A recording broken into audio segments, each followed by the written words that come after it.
Hola, bienvenido a nuestro canal. Hoy empecemos con algo sencillo pero súper útil. ¿Cómo editar un botón en su app de comunicación aumentativa y alternativa, CAA, como Unity AAC, Touch Chat y LAMP Words for Life?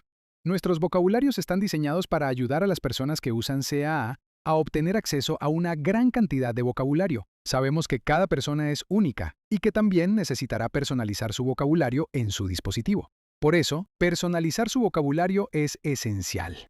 Para este tutorial usaremos Unity AAC, pero la edición funciona igual en LAMP Words for Life y Touch Chat también. ¿Un buen punto de partida?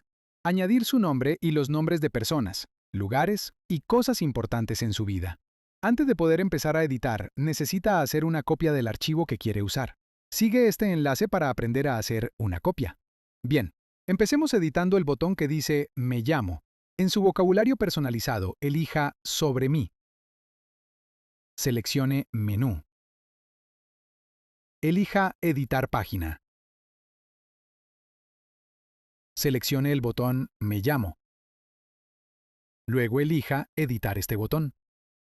Esto es lo que verá. La etiqueta es lo que aparece en el botón. El mensaje es lo que el dispositivo dirá cuando se selecciona el botón. Para este tutorial, vamos a añadir un nombre al mensaje. En el campo Me llamo, escriba su nombre. Luego, seleccione Guardar. Y por último, elija OK. Ahora adelante, pruébelo. Seleccione el botón y escúchelo hablar. Me llamo Julián.